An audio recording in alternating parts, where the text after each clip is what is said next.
Welcome to the Smarter Money Life podcast powered by Forum Credit Union, your go-to podcast for all things personal finance, where we break down complex financial concepts into simple, actionable steps. Whether you're looking to save more, invest wisely, or plan for your future, we've got you covered. Join us each episode as we bring you expert insights, real-life stories, and practical tips to help you live a smarter money life. Hello, welcome to another episode of the Smarter Money Life podcast. I'm your host, Andy Mattingly, and today we're diving into something that some of you might not know that you need, and that's about Black Friday shopping. And actually, we can even say it's about holiday shopping. But first, we're going to focus on the things that you should be doing to make Black Friday shopping experience so much better. Now, the reason why I'm doing this is because the holiday season should be a time of joy, not financial regret. Yet every year, Black Friday tempts even the savviest shoppers to overspend, make impulse buys, and sometimes miss opportunities for real savings. If you want to make this holiday season more cheerful and less stressful financially, it's time to rethink your Black Friday strategy. So let's kick it off because we need to start this pretty soon, well before Black Friday. So think about how you're going to pay for things, and are you going to have any reward strategies with it? So what I mean by that is, are you going to use a credit card that has strong cash back or other rewards for using it?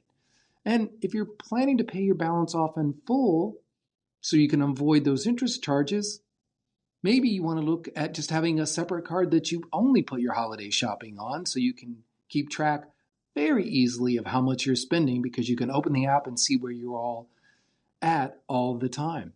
Now, some people might want to use the buy now, pay later options. You just want to make sure you read the terms and plan your payments so you don't get hit with any unexpected fees. Now, what's also important with this is to make sure that you don't add too many of those so that you can't make those payments when they start coming due. Now, I applaud you if you're trying to do it over 3 months or 6 months, but just make sure you know what you're getting into when you do it. Now, another very important thing to remember is I would suggest not using person-to-person payment apps for purchases. So the Venmos, the Cash Apps, the Zelles. There's really no payment protection on this. You should really save that options for people that you know and that you trust when you're sending them money. Now, we can talk about maximizing your savings. So you can start by making a priority shopping list, and then you kind of set a budget for each item. Now, where the saving comes in is you have these ideas and you start comparing prices across different retailers. That way you can see where the best price is. And also look at price match policies wherever you can, because there could be some times that you want to buy everything at just a couple of stores, but they don't have the best prices. But if they match prices from somewhere else, you can save and still accomplish what you want to do.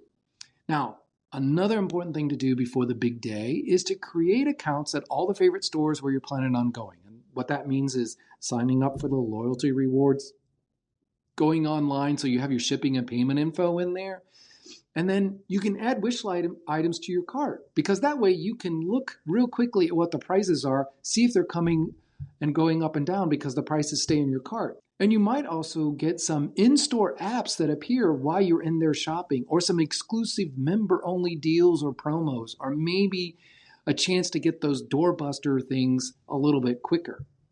Now, also remember, when you're Black Friday shopping, you don't have to do everything in the store. Maybe you're at one store, you see things are a better price somewhere else, and you just ordered online and say you're going to go pick it up at that store. That way, you don't have to avoid any shipping delays or out-of-stock surprises when you get there because you have it.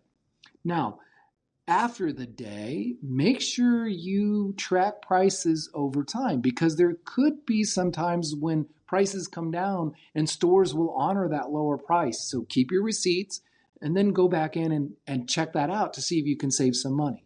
So these are all the things that you can do leading up to Black Friday and then what you're doing on Black Friday. But then remember, all the things that I've really given to you also means you can do it after Black Friday for the rest of your holiday shopping, so you can stay on top of this and keep saving money and keep being smart with how you're finding the best prices. So let's go back through this one more time. I'm just going to give you a quick checklist. Before shopping, Set your budget, sign into retailer accounts, preload your addresses and payment methods, set alerts or put targeted products in your cart, and compare across multiple stores.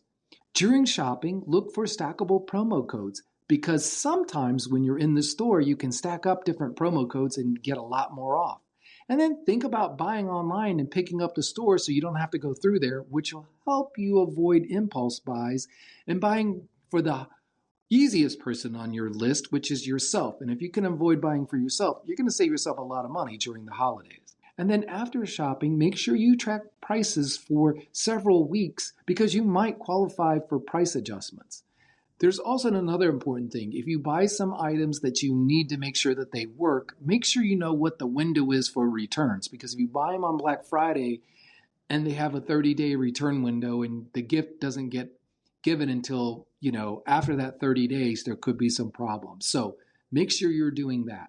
So you can always make sure that you're getting the best deal if you are doing some online shopping and making sure that you're comparing prices everywhere. The other part that comes with Black Friday shopping, though, and this is the other part that we haven't talked about before, is to make sure you're taking all the precautions and avoiding scams. So be careful scanning QR codes that you don't know where it came from, clicking on social media links. That's why if you use the store apps, you're going to see all of those promos and everything in the store app, so you can avoid that. And then just make sure you don't respond to delivery text or emails. Go out and track your package yourself. Everyone opens it up, can see where their package is. You're not going to get a text or an email saying your package is delayed without you being able to go out and do it separately. So avoiding all of these common Black Friday pitfalls can help you score big savings and keep your peace of mind during the holidays. I give no guarantee on how it goes with the rest of your holidays, but financially you will have no regrets and you'll feel much better when the holidays are over. That's all for this episode of the Smarter Money Life podcast. Thank you for joining me. I hope you found our discussion helpful and inspiring. You can find more resources on the Smarter Money Life page at forumcu.com. Remember, making smart financial decisions is a journey, and every step you take brings you closer to your financial dream. Be sure to tune in next time for more tips and insights on managing your money. Until then, stay smart and financially savvy.